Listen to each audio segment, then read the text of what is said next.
Hello everyone, welcome to our discussion for today. So our topic will be the introduction to strain. Okay, what are the objectives for this module? The students will be able to illustrate and explain the stress strain curve and derive the formula of actual deformation using the principles of the tension test. So, why do we need to study stress and strain? Actually, si stress, na-discuss na natin siya, but then, let's connect somehow yung ating tinatawag na stress and strain. So, yung ating stress na tinatawag, yun yung force applied. Hindi po ba? Yun yung inaral na natin from our previous na yung stress is equals to force over area. Now, the strain naman, ano ba yung tinutukoy ni strain? Si strain is yung how much the material deforms. So, hindi po ba ang mga materials, hindi man po natin siya nakikita with our bare eyes, nagkakaroon po tayo ng deformation kahit na maliit lang po. So, let's have our example here, beam.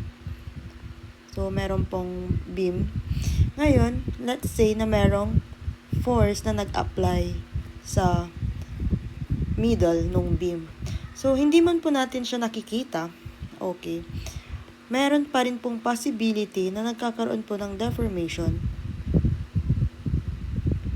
dito. So, dahil po sa force na nag-act, nagkakaroon ng pagbaba nung beam.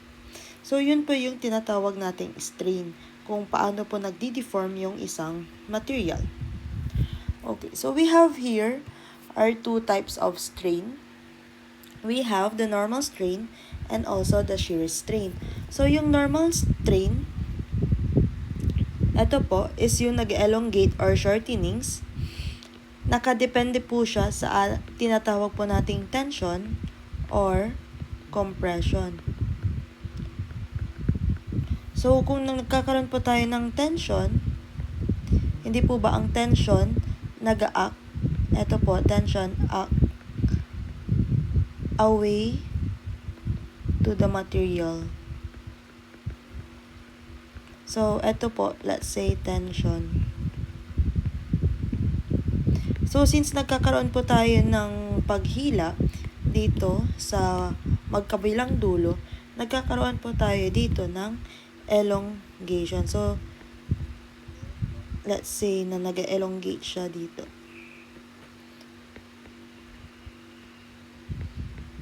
Ayan, dahil po sa ating tension force. While kapag naman po compression, ang merong force na nag-a-act sa ating material, which is ang compression naman po ay act toward the materials.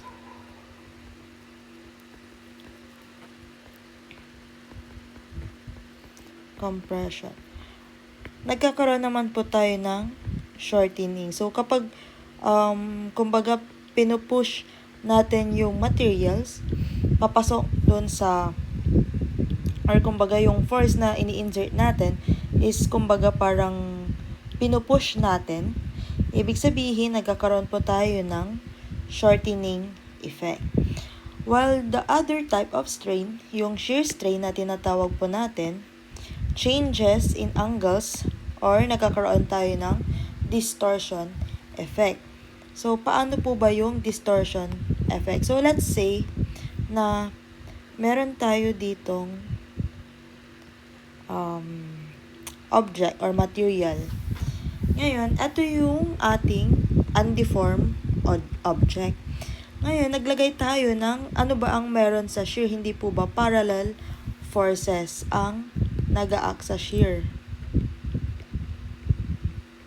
So, kung nagkaroon tayo ng sliding movement dito sa ating top part ng ating material, nagkakaroon ng paggalaw sa ating material. So, kapag pinush po natin yan, so nagaganyan yung effect niya. Nagkakaroon po ng distortion doon sa angle. So yung originally angle natin na andito, magiging eto na yung angle natin. So yun po yung doon sa shear strain. So ito po yung mas maayos na picture for our types of strain under normal strain. So andyan po yung elongation, tension, and then yung shortening kapag may compression force. Okay, next naman po, we have here, stress and strain exist concurrently in nature. If a body is under stress, it also exhibits strain. So, ano nga po ba ang meaning ng ating stress, strain? Kapag daw po merong stress na nafe-feel ang isang materials, nagkakaroon din po daw ng strain. Bakit po? Kasi po, if the material nagkaroon ng naka-feel ng stress, nagkakaroon ng deformation dyan.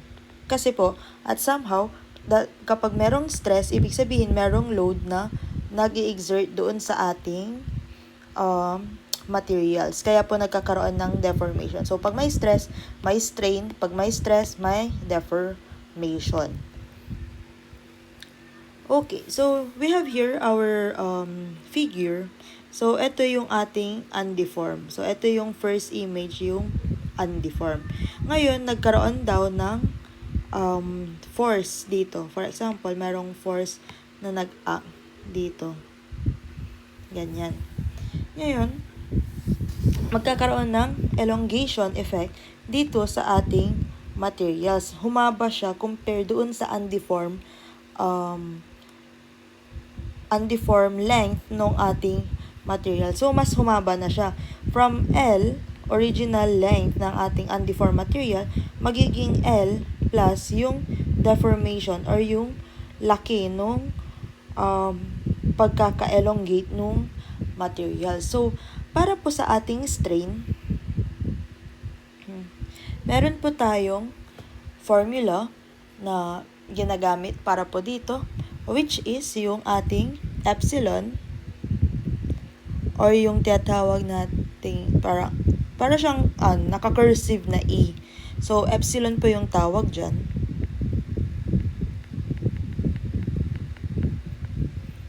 Is equals to deformation, which is sinisimbolize or nire-represent ng ating sigma over length. So, yung ating epsilon is yung ating strain. Yung ating sigma is yung deformation. And yung L natin is yung length. So, yan po yung ating pinaka-working formula for our strain. Next. Well, we know na meron na tayong types of strain. Alam na rin natin kung ano yung formula na ginagamit natin for axial strain. Ano-ano naman yung mga conditions for average axial strain. So, meron po tayo dito na 3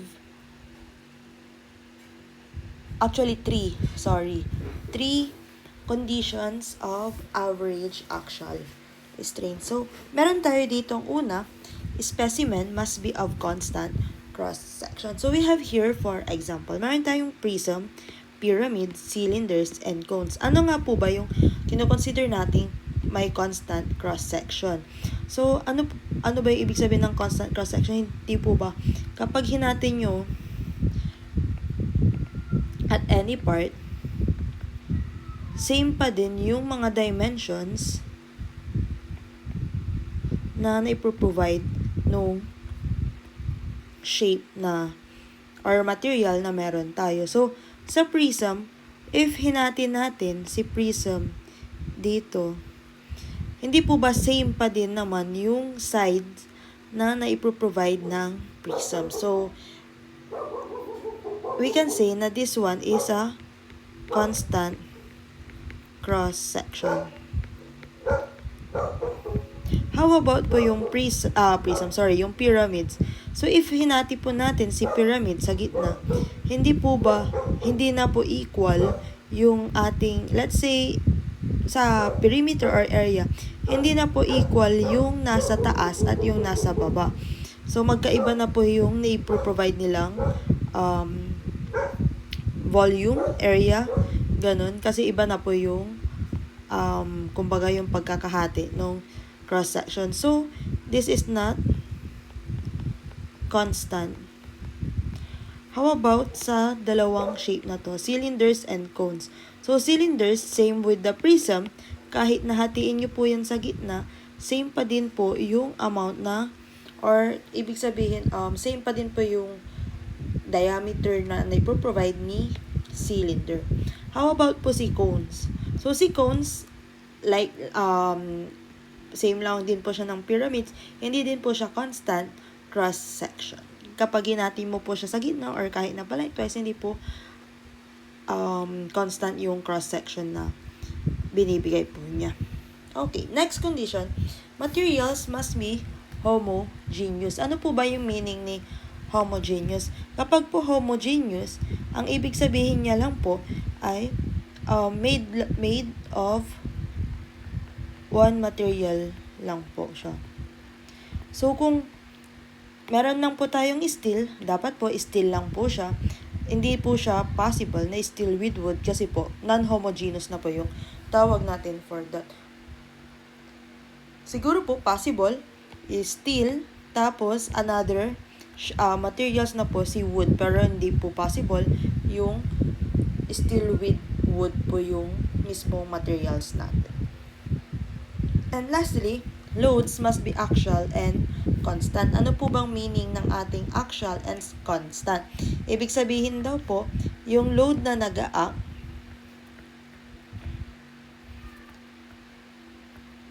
sa material is nag-a-act sa mismong centroidal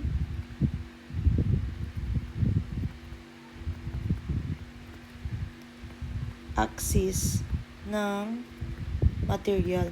So, ano ba yung ibig sabihin ng centroidal axis? Hindi po ba yung centroidal axis is yung pinaka-center ng mismong ating material. So, for this one, for example, this one, yung loads po natin dito is acting sa mismong centroidal axis or yung pinaka-center ng material natin. So, while dito sa ating second figure, hindi na po siya nag-act directly sa ating centroidal axis, therefore it's not axial and constant. Okay. So again, ano nga po ba ulit si allowable and actual stress? So can you please, as your attendance and as your activity, please do comment the meaning of allowable and actual stress.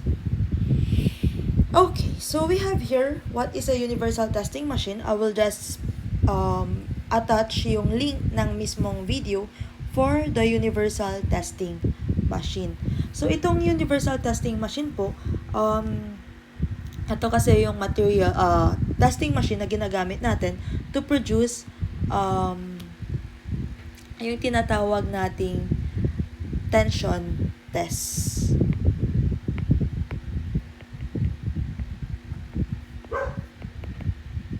Produce a tension test. Actually, mas ma-explain niya po via doon sa mismong video. Therefore, I advise to watch the short clip. Short clip lang naman po siya. Okay.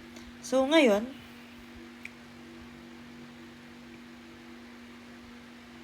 we have here our stress-strain curve. Ano nga po ba si stress-strain curve? So, if you can see, meron tayong graph dito.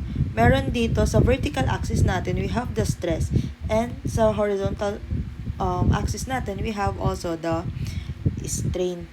So, si stress and strain po, sinasabi, is proportional hanggang dito sa first point. That's why, sinasabi niya po, proportional limit. Ano po ba paano nga po ba natin nasasabing proportional yung stress sa strain? Kapag po kasi umaakyat yung stress, umaakyat din po yung value ni strain. Therefore, pala po, si stress is directly proportional sa strain. So, kung tumataas man po si stress, tumataas din po yung value ng ating strain. So, once na nakarating na tayo dito sa first point, which is the proportional limit, this one, ayan, proportional limit. Kapag umakyat pa yung value natin, papunta na po yan sa ating elastic limit. So, ano nga po ba yung ibig sabihin ng elastic limit? Ang ibig sabihin lang po, yung isang material, kapag naglagay po tayo ng load, hindi po ba naglagay ng load, for example? Okay. Elastic limit. Kapag po kasi naglagay tayo ng load dito, hindi po ba bababa ito? Ngayon, once na inalis po ulit natin yung load na to, babalik po ulit yung beam natin sa horizontal axis mismo, sa original formation niya. Yun po yung sinasabi or ine-explain dito kay elastic limit.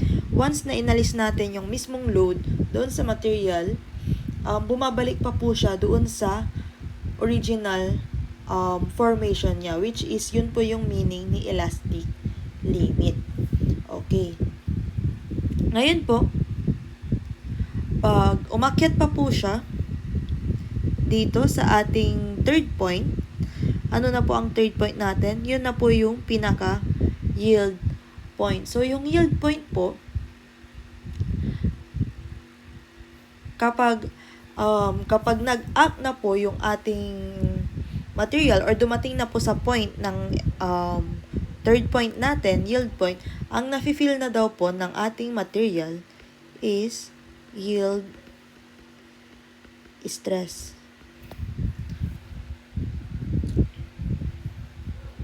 Ngayon po, so, andito na siya sa third point. So, kapag tumataas po yung value ng stress,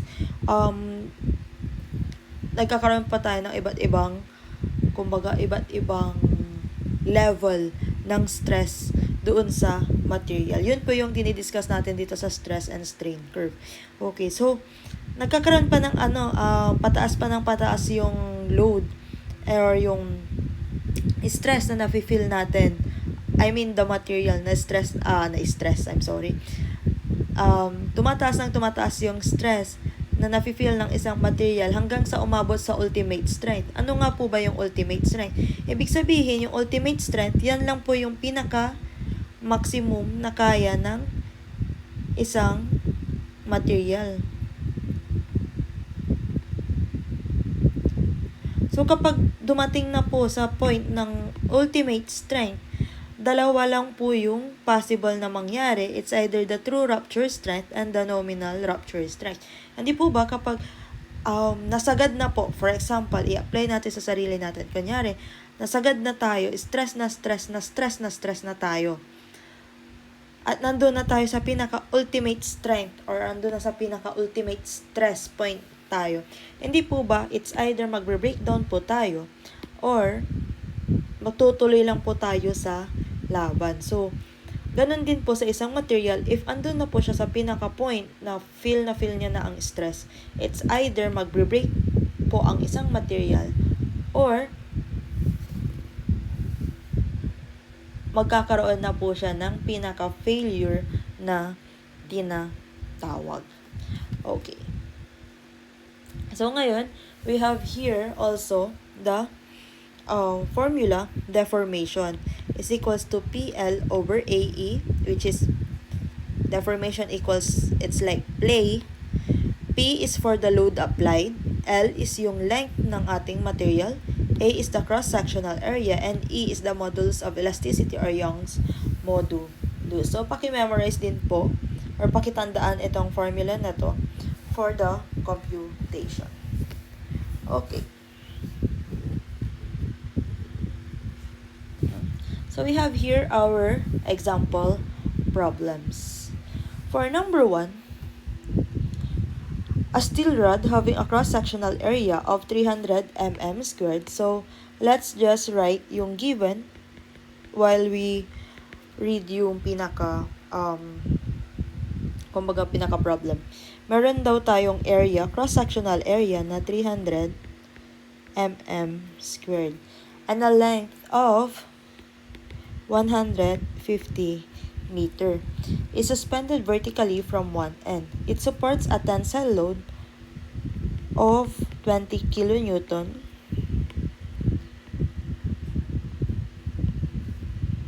tensile at the lower end. If the unit mass of steel is 7,850, so unit weight 7,850 kilogram per cubic meter,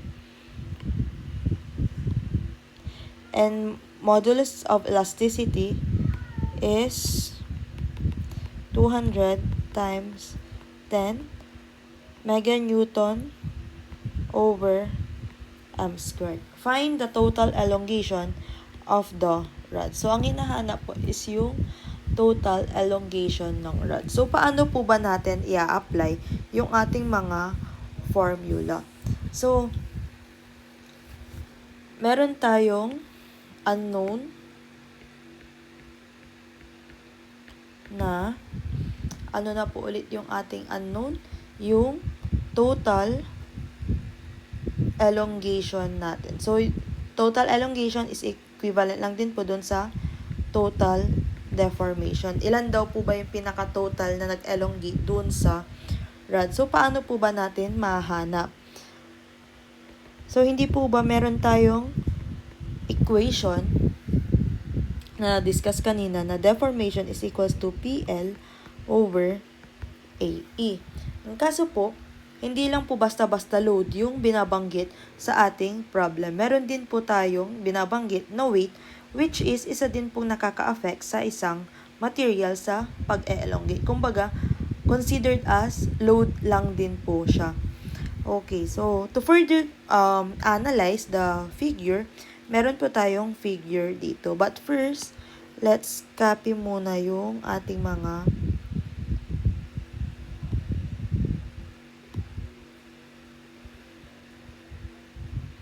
ayan. So, meron tayo ditong given, tsaka yung unknown, and at the same time yung equation. So, ano nga po ba yung unang gagawin natin dito? So, dito po, let's consider first yung pinaka-weight. So, ito po yung sinasabi ko sa inyo, yung weight po is nagko-consider as load lang din po siya. Okay. So, para po sa load, ano po ba ang, or paano po ba natin i-compute yung load? Hindi po ba meron tayong value? Ito po. Meron tayong value ng load. So, isulat lang po natin. So, yung weight po natin is equivalent lang po siya sa letter P kasi as load. So, 7,850 kilogram per cubic meter. For example problem, so for our solution, na kino-consider natin yung weight, which is i-consider also natin as a load, or P is equals to W, equals sa value nating 7,850 kilogram over cubic meter. Kaso, ang problema natin, ang load po kasi natin is only Newton.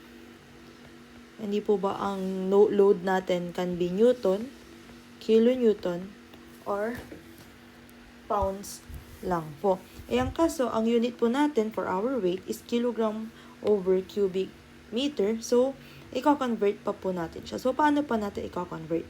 So, dahan-dahanin po natin. I-convert po muna natin itong cubic meter. So, paano po i-convert yan? So, 1 meter over equivalent ng 1,000 millimeter raised to cube. Para po ma-convert into mm cube. Bakit po? Kasi po, mostly na ating given, mas madali pong i-convert into millimeter. Next. So, meron na po tayo magiging value na mm. Pero, si kilogram po, paano po natin siya i-convert? Hindi po ba, ang ating weight po kasi is equals po sa mass times gravity. So, yung mass po natin, yun po yung naka-kilogram. But then, yung ating gravity po, hindi po ba ang value po natin is si 9.81 meter per second squared. So, i-multiply po natin sa gravity na 9.81. Ayun po, after po nyan, ano pa po, saan pa po natin siya i-multiply? I-multiply pa po natin siya sa mismong area natin. Para po kasi makancel yung mga other unit. So, lagay lang po natin. So, multiply lang po natin siya sa area, 300 mm squared. And then po, yung ating length na 150 meter, pero i-convert po natin 150 meter, i-convert po natin into millimeter. So, paano po natin siya i-multiply, i-convert? So, ganun lang din po, 1 meter is to 1,000 millimeter. So, ano po yung magiging value ng ating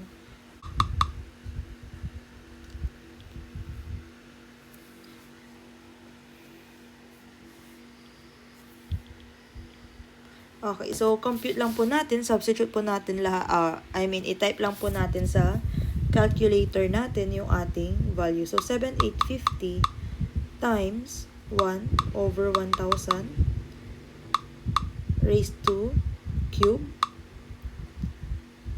times 9.81 times po 300 and then times po natin yung 150 times 1,000 over 1.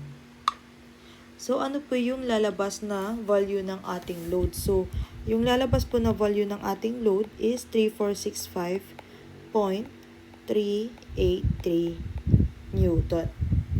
So, meron pa lang po tayong load. Ano pa po ba yung kailangan natin? Hindi po ba yung deformation natin is yung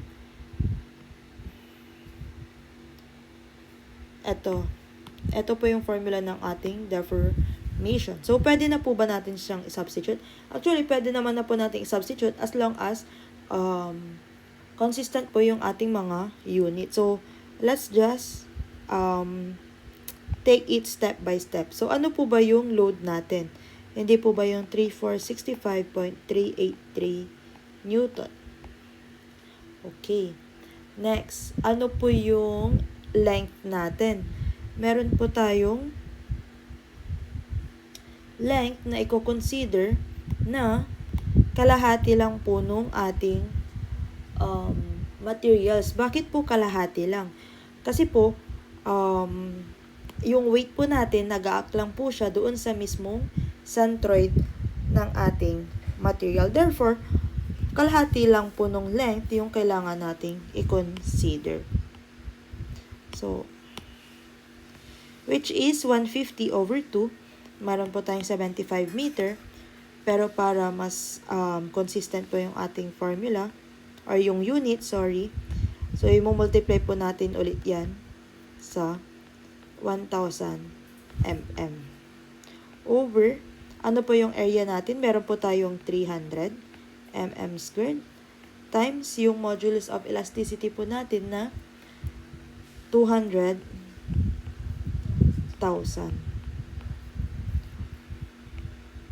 So, ano po yung magiging value po natin? So, meron po tayong value na 3465 times 75 times 1,000 over 300 times 200,000. So, meron po tayo magiging value na 4.331 mm. So, yun na po ba yung sagot? Actually, hindi pa po kasi due to weight pa lang po yung nako-compute natin. Meron pa po tayong isang i-consider which is yung pinaka-direct load ng ating material. Hindi po ba meron po tayong value ng P is equals to 20. So, let's just check itong ating figure dito. So, we have here yung ang pinaka-kino-consider natin is yung load mismo na given. Okay. Ngayon, ano po yung ulit, ano po ba yung gagawin natin ulit? Isa-substitute lang po natin if yung deformation po natin is due to load na po directly. So, meron po tayo ditong 20 kilonewton which is, i-convert lang din po natin into Newton times 1,000 Newton lang po, times yung length. Ano po yung i-consider na nating length? Ang i-consider na po nating length is yung buo. Bakit po buo? Kasi po yung load po natin dito, nag-act na po siya doon sa kabuoang length ng ating material. So, 150 meter times 1 meter is to 1,000 millimeter over yung area po natin na 300 mm squared times yung ating modulus of elasticity which is magiging 200,000. Therefore po, yung deformation natin due to load will be, so palitan lang po natin siya, 20,000 and then dito po is 150,000. Therefore po, ang lalabas po nating deformation due to load is 50 mm. Kaso po, ang hinahanap po is yung deformation total. Therefore, ipag-add po natin yung dalawang deformation na nakuha natin, deformation due to weight plus yung deformation due to load. So, yung deformation due to weight natin is 4.331 mm plus 50 mm. So, kung i-compute po natin, 4.331 plus 50, ang ating total elongation po is 54.331 mm. So, ganun lang po yung pinaka-process ng ating computation sa ating kumbaga sa ating topic for today. So, ayun.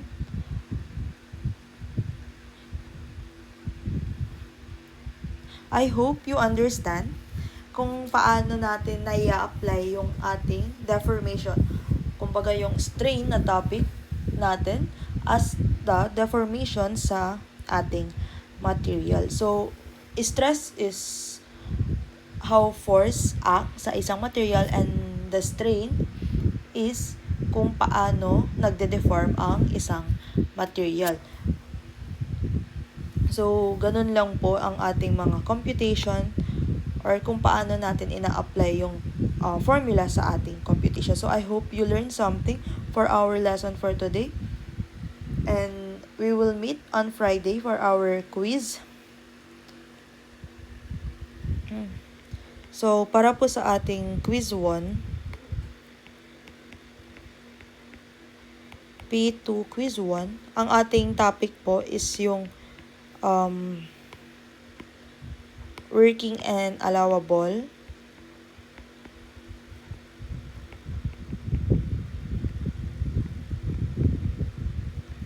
stress and yung ating thin-walled tubes.